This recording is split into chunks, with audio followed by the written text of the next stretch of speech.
menjelang Hari Raya Idul Adha bagi umat muslim yang mampu dianjurkan untuk berkurban. Begitu juga dengan baginda Raja Harun ar-Rasyid.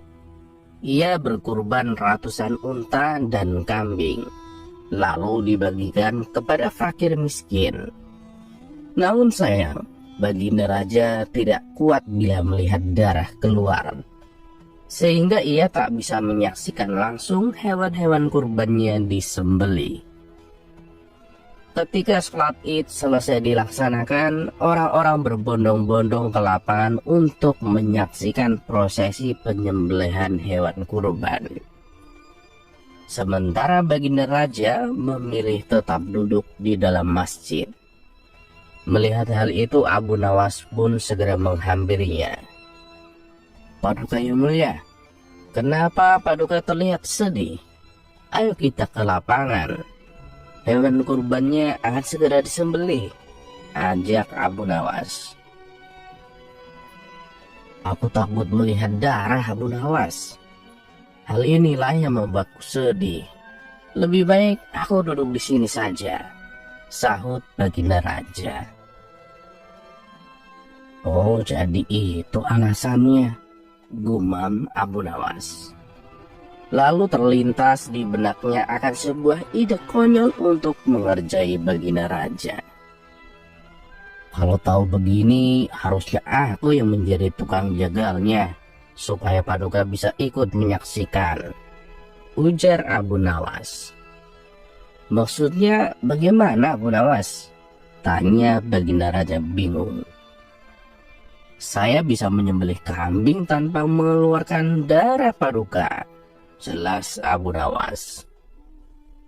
"Tidak mungkin, itu hal yang mustahil," timbal baginda raja. "Tentu saja bisa, Paduka. Saya akan membuktikannya," kata Abu Nawas. "Baiklah, kalau kau memang bisa, aku akan memberimu hadiah 1 ekor unta. Tapi kalau kamu gagal, kamu akan mendapat hukuman. Bagaimana?"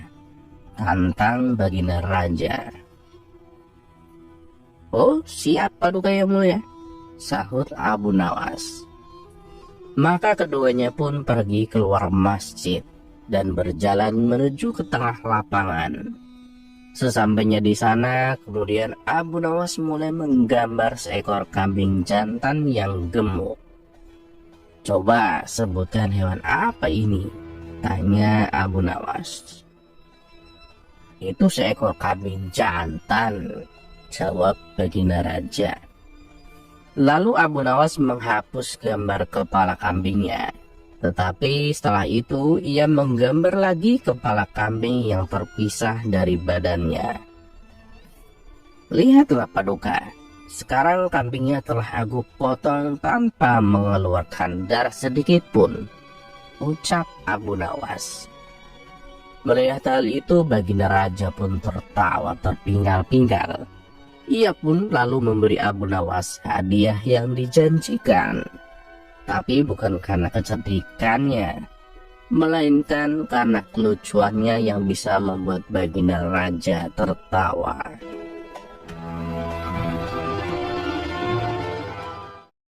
Cerita berikutnya.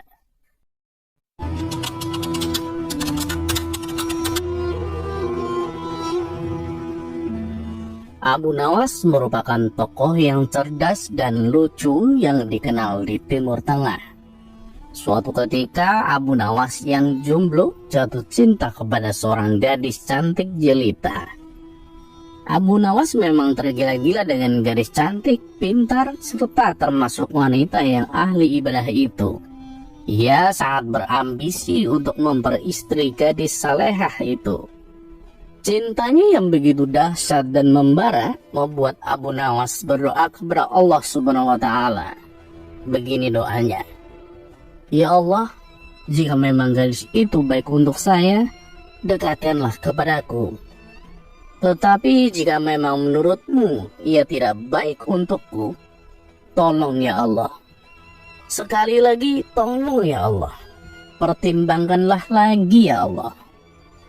Begitulah doanya dengan menyebut nama gadis itu dan terkesan memaksa kehendak Allah. Abu Nawas memanjatkan doa-doa itu setiap selesai sholat 5 waktu tanpa henti dan terus bersungguh-sungguh.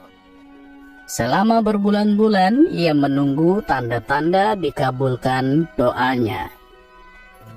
Berjalan lebih 3 bulan, Abu Nawas merasa doanya tak kunjung dikabulkan Allah. Lalu Abu Nawas pun mulai introspeksi diri. Mungkin Allah tak mengabulkan doaku karena aku kurang pasrah atas pilihan jodohku. Kemudian Abu Nawas pun bermunajat lagi. Tapi kali ini ganti strategi. Doa itu tidak diembel-embeli spesifik pakai nama si gadis cantik. Apalagi sampai memaksa Allah mengabulkan doanya. Ia lalu berdoa, "Ya Allah, berikanlah istri yang terbaik untukku." Berbulan-bulan ia terus memohon kepada Allah. Namun Allah tak juga mendekatkan Abu Nawas dengan gadis pujaannya. Bahkan Allah juga tidak mempertemukan Abu Nawas dengan wanita yang mau diperistri. Lama-lama ia mulai khawatir juga. Akhirnya ia memutar otak lagi bagaimana caranya berdoa dan bisa cepat terkabul. Abu Nawas memang manusia cerdas. Ia tak kehabisan akal.